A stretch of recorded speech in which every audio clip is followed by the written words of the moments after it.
बिस्मिल्लाहिर्रहमानिर्रहीम। अस्सलाम वालेकुम नाज़रीन, मैं हूं आपका होस्ट अहमद फवाद। हम खबरों के साथ आज के व्लॉग में आपकी खिदमत में हाजिर हुआ हूं।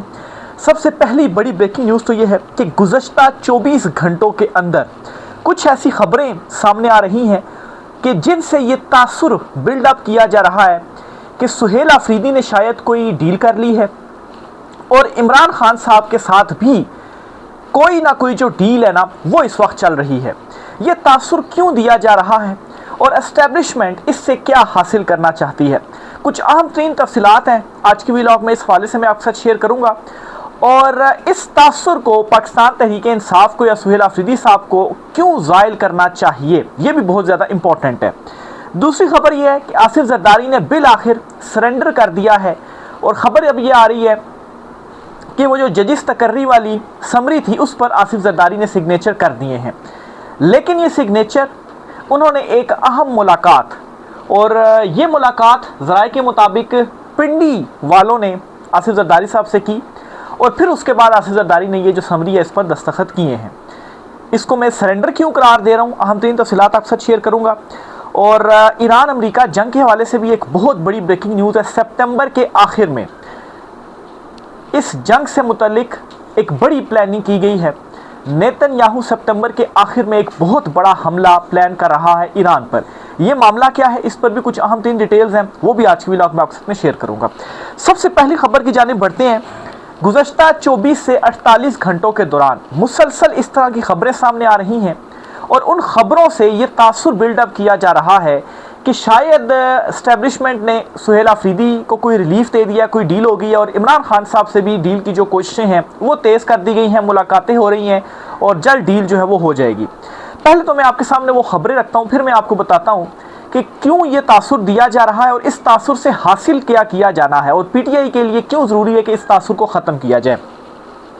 पहली खबर, सुहेल आफरीदी साहब के कल मुख्तलिफ TV चैनल्स ने इंटरव्यू लिए। ना सिर्फ इंटरव्यू लिए बल्कि वो इंटरव्यूज़ चले भी। हामिद मीर साहब के साथ जो सुहेल आफरीदी का इंटरव्यू मैंने सुना है उसमें तो सुहेल आफरीदी ख़ुद ये कह रहे हैं कि आपने मुझसे ये इंटरव्यू ले लिया, अब मैं दुआ गो हूँ कि आपका जो इंटरव्यू है वो चल भी जाए। और फिर वो बाद में वो ये भी कहते हैं कि अच्छा है कि उन्होंने स्टैंड लिया और देखें इंटरव्यू चल गया, हम सबको भी अब स्टैंड लेना चाहिए। अब सिर्फ हामिद मीर साहब जो है उनके साथ इंटरव्यू नहीं हुआ सुहेल आफरीदी का, उनका इंटरव्यू हुआ है वसीम बादामी के साथ भी, उनका इंटरव्यू हुआ है अतर काज़मी के साथ भी, और भी दीगर जो है वो सामने कुछ आ रही थी। बहरहाल कल मीडिया पर सुहेल आफरीदी छाए रहे। अब सुहेल आफरीदी तकरीबन साल तो होने वाला है, कभी भी ऐसा नहीं हुआ कि इन तमाम एंकर्स ने उनका इंटरव्यू लिया हो और सुहेल आफरीदी खुद ही कह रहे हैं जी कि चलो आप इंटरव्यू ले रहे हैं तो अब नशर भी ये हो जाना चाहिए, कि उनको खुद भी ये था कि मतलब हो सकता है नशर हो या ना हो। अब इन इंटरव्यूज़ से अच्छा इवन के रावी जो है ना वो भी इन इंटरव्यूज़ से बेचैन हुआ, क्योंकि रावी का जो शो है वो कोई 7 से 8 की स्लॉट में आता, तो वो कहते हैं जी कि मेरा स्लॉट को चेंज किया गया, रात को 11 बजे वाली स्लॉट की गई और सुहेल आफरीदी का इंटरव्यू पहले चलाया गया। थोड़ा सा उन्होंने एहतजाज किया तो वहाँ पर भी जो बेचैनी है वो पाई गई। बहरहाल पूरे मीडिया पर सुहेल आफरीदी छाए रहे। तो इस से ये तासुर दिया जा रहा है कि मुक़तदरा ने कोई रिलीफ दिया है और सुहेल आफरीदी जो हैं देखिए उनके इंटरव्यूज़ चल रहे हैं, कोई ना कोई जो डील है ना वो शायद किसी नतीजे पर पहुंच चुके हैं, इसीलिए तो बहनों की भी गारंटी दी जा रही है। फिर ये खबर भी सामने आई कि इमरान खान साहब से भी अडयाला जेल में 5 अगस्त को अहम शख्सियत की जो मुलाकात है वो हुई है और ये मुलाकात डील के सिलसिले में जो है वो हुई है। अब इससे ये मतलब ये पहली वो खबर है जिससे ये जो तासुर है वो ज़्यादा उभरा जी के मामला तो नहीं हो गए। अच्छा पहले तो मैं आपको बताता चलूँ कि अगर ये वाकई ऐसा होता ना तो सुहेल आफरीदी खुद ये बात ना करते कि हामिद मीर साहब से ये ना कहते कि आपने इंटरव्यू तो ले लिया है कि अब ये नशर भी हो जाए, यानी कि वो खुद भी बेयकीनी सी कैफियत में देखो हो सकता है ये नशर हो भी या ना हो। तो अगर कुछ ऐसा होता डील के मामलात वगैरह होते तो वो खुद ये बात ना करते। बहरहाल आगे चलकर मैं आपको मतलब है कि मज़ीद भी इस पर बताता हूँ, क्योंकि ये भी सोचा जा सकता है कि सुहेल आफरीदी ने ऐसी जो है वो बात कर दी होगी, तो इसलिए आगे दलील के साथ मज़ीद दलीलें भी आपके साथ में शेयर करता हूँ जी। तो पहली खबर तो ये सामने आई, जिसके बाद सोशल मीडिया पर भी आप देख लें बहुत सारे ट्विटर अकाउंट्स भी आपको मिलेंगे जो ये तासुर जो है वो दे रहे हैं। दूसरे नंबर पर जो है वो ख़बर ये सामने आती है कि पीपल्स पार्टी और नून लीग, और ये ख़बर कौन देता है, मोहम्मद मालिक साहब हैं, उन्होंने अपने TV शो के अंदर ये जो खबर है वो दी है। वो कहते हैं कि पीपल्स पार्टी और नून लीग कुछ करने की कोशिश कर रही है। कैसा कुछ करने की कोशिश कर रही है कि जो सूबों वाला मामला है ये डिले हो जाए, ये लटक जाए। और यहाँ तक भी मुक्तदरा से कहा जा रहा है जी कि देखें अगर 2029 में ही नए इलेक्शन होने हैं तो आप 2029 में तरमीमें करवा लें, हम मान तो गए हैं। पीपल्स पार्टी भी नहीं मान रही है। जरदारी साहब जो है वो देखें उन्होंने इतने दिन जो समरी थी उस पर दस्तखत भी नहीं किए, और जरदारी साहब जो है वो कराची और लाहौर में उन्होंने मुलाकातें भी की और कहा जी कि सूबों वाले मामले के ऊपर हमें डट जाना चाहिए, तो हमारे हाथ में कुछ भी नहीं रहेगा। और साथ ही वो ये भी खबर देते हैं कि ठीक है ये तो ये हरकतें कर रही हैं, लेकिन मुक्तदरा ने ये फैसला कर लिया है और इनको बता दिया कि कुछ फैसले हो चुके हैं, इसलिए ये काम तो होगा ही होगा। तो अब इससे ये तासुर दिया जा रहा है कि देखिए मुक्तदरा ने अगर उनके फैसला कर दिया और वो नहीं मान रहे, यानी कि उनको फिर फारग कर दिया जाएगा, नया निज़ाम लाया जाएगा, एक तरफ नया निज़ाम दूसरी तरफ पीटीआई को स्पेस, तो इससे भी ये तासुर देने की जो कोशिश है वो की जा रही है। फिर इसके साथ ही जी एक और ख़बर जो है वो ये सामने आती है, बल्कि सुहेल वड़ाइच साहब जो है वो ये स्टेटमेंट देते हैं कि मैं इमरान खान साहब के साथ हूँ, मैं चाहता हूँ वो जेल से बाहर आएँ, और मुझे लगता है कि उनके सारे जो केसेस हैं वो झूठे हैं, और इमरान खान साहब जब भी इलेक्शन लड़ेंगे तो उनका कोई मुकाबला ही नहीं होगा, पूरे मुल्क में वो इलेक्शन जीतेंगे। अब सुहेल वड़ाइच की स्टेटमेंट से भी ये तासुर लिया जा रहा है कि क्या कुछ वाकई इस किस्म की जो चीज़ें हैं वो तो नहीं हो रही।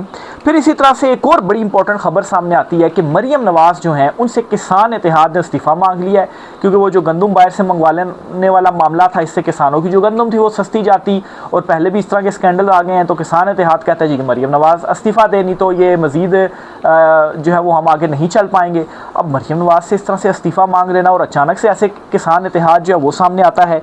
और फिर जो है वो इमरान खान साहब के हवाले से भी जो खबर सामने आती है जी कि 5 अगस्त को जो मुलाकात है आम शख्सियत की वो हुई है। तो बहरहाल ये वो तमाम खबरें हैं जिनसे तासुर बिल्डअप किया जा रहा है।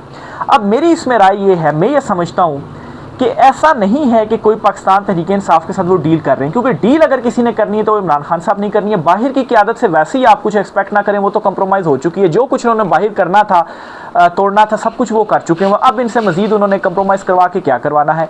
डील किसी ने करनी है तो वो इमरान खान साहब ने करनी है, और इमरान खान साहब नज़रिए और रसूल पर कंप्रोमाइज़ नहीं करने वाले, और डील नहीं होने वाली।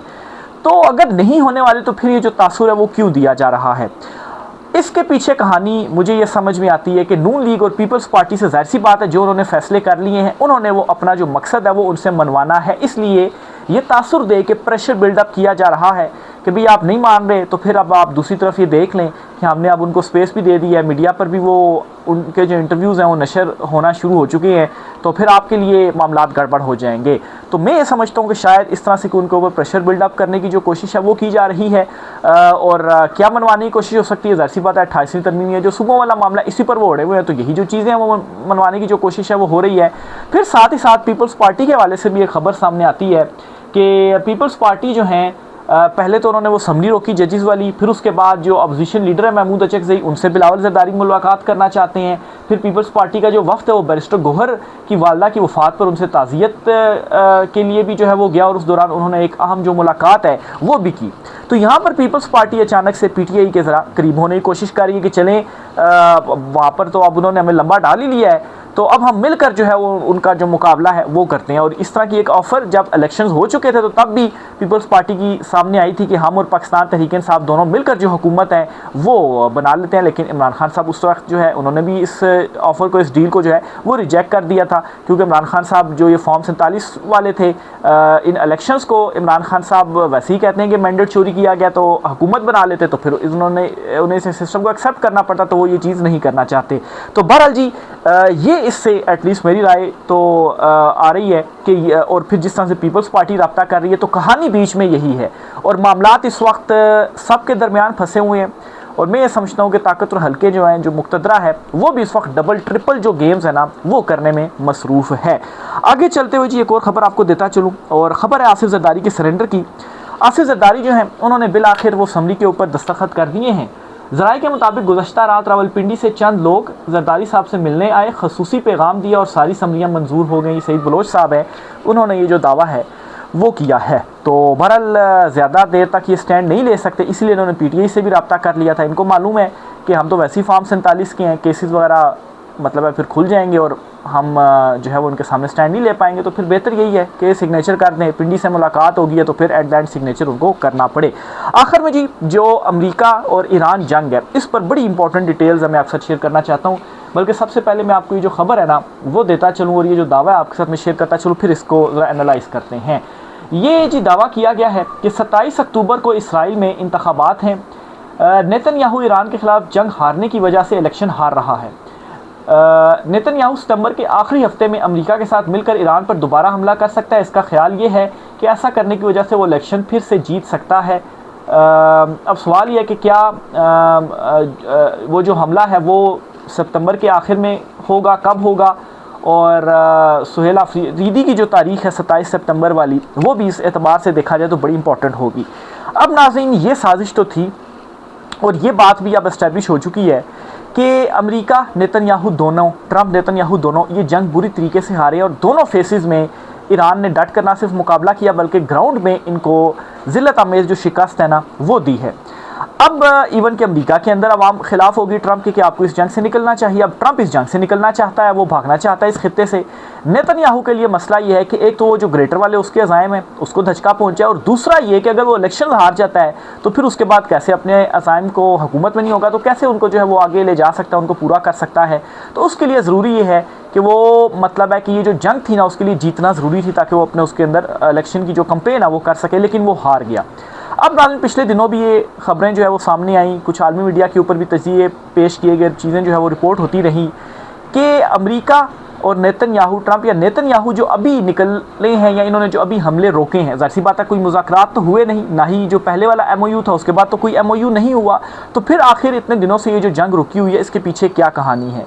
इसके पीछे कहानी ये बताई गई है कि अमेरिका इस खित्ते से निकलना चाहता है, भागना चाहता है, लेकिन निकलते निकलते एक बड़ा जो हमला है वो ईरान पर करना चाहता है, और उसमें साजिश ये है कि ईरान के ऊपर बड़ा हमला किया जाए, ईरान रद्द-ए-अमल उसके ऊपर दे और ये जो पूरा खित्ता है ये आपस में लड़े और माइनस अमेरिका ये जो जंग है वो कंटिन्यू रहे। इससे क्या होगा कि हम जो मकसद अपना हासिल करना चाहते हैं वो भी हासिल कर पाएंगे, उनको आपस में लड़वा देंगे, वो आपस में लड़ेंगे और एक दूसरे को तबाह जो है वो करेंगे।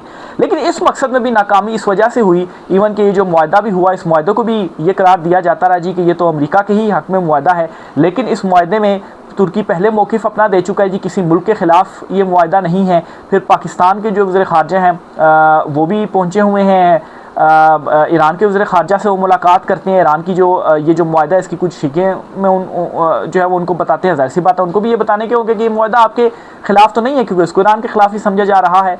और फिर जो खलीजी ममालिक हैं वो इस चीज़ के ऊपर भी डट गए हैं कि अमेरिका कोई अब हमला ना करे या कोई बड़ा हमला करके वो यहाँ से ना निकले, क्योंकि अगर ऐसा होता है ख़ुद तो अमेरिका भाग जाएगा तो पीछे ईरान जो है वो हमारे मुल्कों में जो तबाही है वो मचा देगा।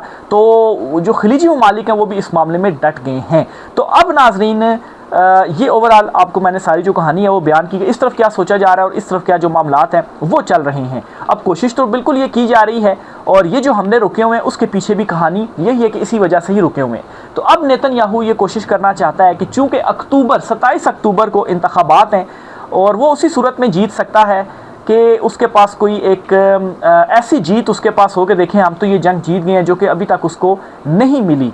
तो उस सूरत में ये जो इंतखाबात है वो हार जाएगा, इसलिए सितंबर के आखिर में ये जो बड़ा हमला है वो करने की कोशिश है। और दूसरी तरफ अमेरिका को भी मनाने की कोशिश है कि ट्रंप अगर मान जाता है, ट्रंप के बगैर तो वो नहीं कर पाएगा, और ट्रंप को भी इस चीज़ की ज़रूरत है कि देखें ये जो ज़िल्लत में इस तरीके से मैं निकल रहा हूँ तो कुछ करके मैं यहाँ से निकलूँ। तो देखें अब ये जो कहानी है किस तरफ जाती है, क्योंकि अमेरिकी जो जनरल्स हैं, उनके जो चीफ़ हैं वो तो ट्रंप को ये मशवरे दे रहे हैं जी कि इस जंग से निकलें। तो अगर वो ये मशवरे दे रहे हैं कि इस जंग से निकले तो किसी बड़े हमले का वो कैसे फिर जो है उसको मशवरा दे सकते हैं, उसको कहेंगे कि नहीं बड़ा हमला भी हमें नहीं करना चाहिए। तो अगर ये हमला नहीं होता और जो इस वक्त नज़र आ रही हैं चीज़ें, एटलीस्ट जो कुछ मैं देख रहा हूँ, चूँकि खलीजी ममालिक भी अब साथ नहीं दे रहे हैं, सऊदीया तो पहले ही पीछे था, इसके अलावा UAE और कतर जो है वो फिर बाद में पीछे हो गए, उन्होंने जब समझ लगी। बहरीन और कुवैत से तो हुए लेकिन अब वहाँ से भी नहीं हो रहे। तो अगर अमेरिका यहाँ से निकलता है और वहाँ से नेतन्याहू को शिकस्त होती है तो मैं ये समझता हूँ कि ये जो मुआहदा है इस मुआहदे में शायद ईरान भी शामिल हो जाए, और अगर ईरान इसमें शामिल होता है तो ईरान को तो इस खित्ते के ममालिक से तो कोई मसला नहीं है। अब नए हरमूज़ भी इस खित्ते के ममालिक के लिए खुली रहेगी, ऑयल के लिए जो रास्ता है वो भी मिलेगा और ऑयल भी मिलता रहेगा, और खित्ते में जो माशी सूरत हाल है ना, जो ऑयल प्राइसेस महंगी होने की वजह से बिगड़ी, वो भी वापस रिकवर होंगी। मसला किसको पड़ेगा, अमेरिका को पड़ेगा या नेतन्याहू को पड़ेगा? तो अब मुझे ऐसा नज़र आ रहा है कि इस तरफ जो मामलात है ना वो बढ़ते जा रहे हैं। हाँ, अब इसमें फाइनल फेज़ बड़ा इंपॉर्टेंट है, सितंबर का महीना बड़ा इंपॉर्टेंट है, या आप यूँ समझें कि सितंबर का अगर नहीं भी तो अक्टूबर तक जो टाइम है वो बहुत ज़्यादा इंपॉर्टेंट है, क्योंकि अक्टूबर में इलेक्शंस है और अगर नेतन्याहू वो इलेक्शन हार जाता है और फिर नवंबर में अमेरिका में मिड टर्म इलेक्शन और ट्रंप अगर वो इलेक्शन हार जाता है तो फिर इनकी जो पोजीशन है ना ट्रंप की बहुत ज़्यादा कमज़ोर हो जाएगी और नेतन्याहू को था वैसे ही जो बेड़ा गर्क है वो हो जाएगा। तो इस तरफ अब जो सारे मामलात हैं वो जाते हुए दिखाई देते हैं। देखें अब इसमें मज़ीद क्या आगे जो डेवलपमेंट्स होती हैं इंशाल्लाह वो भी आपके साथ में शेयर करता रहूँगा। आगे चलते हुए जी एक दो चीज़ें मैं और भी देख लूँ, उस पर भी आपको डिटेल्स शेयर करता चलूँ। मैं ज़रा निकाल लूँ पहले। ये ईरान के अंदर 6 अहम जो तब्दीलियाँ हैं ना, टॉप तब्दीलियाँ उनकी फ़ौज के अंदर जर्नेलों की वो हुई हैं और 6 अहम आला अस्करी जो ओहदे हैं उन पर जो तकर्रियाँ वो की गई हैं। ये जो उनके सुप्रीम लीडर हैं ईरान के मुश्तबा खामनाई साहब, उनकी जानिब से की गई हैं। और इन 6 अहम तकर्रियों में एक जनरल अहमद वहीदी हैं, इन्हें सरबराह बनाया गया है IRGC का। फिर इसी तरह से जनरल अली हैं, इन्हें जी चीफ़ ऑफ जनरल स्टाफ मुकर्रर किया गया। और ये बड़ी इंपॉर्टेंट तैनातियाँ, जैसी बात है फ़ौज के अंदर जब भी इस तरह की ऊपर नीचे तैनातियाँ होती हैं और वो बड़ी इंपॉर्टेंट जो है वो होती हैं। फिर इसके अलावा जी जनरल हैदरी हैं, इन्हें deputy chief of general staff admiral. और फिर इसी तरह से जी दीगर भी कुछ हुई हैं। नेवल चीफ़ जो हैं वो अलामा हुसैन हैं। इसके अलावा सरबराह एक और बनाया गया है, बेसिक फोर्सेस है कोई, बहरहाल ये जनरल मुस्तफ़ा है। इसी तरह से ये कुछ 6 इंपॉर्टेंट जो तब्दीलियाँ हैं वो की गई हैं ईरान के फ़ौज के अंदर।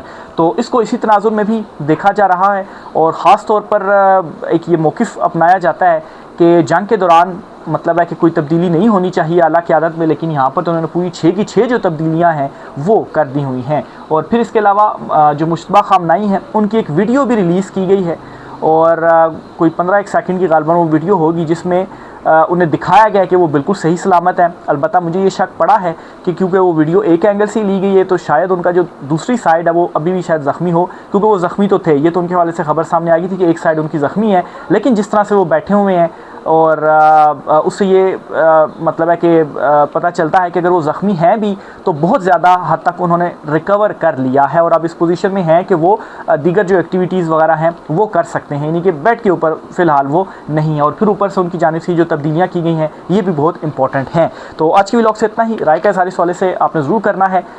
मुझे इजाज़त दीजिए। अल्लाह हाफ़िज़।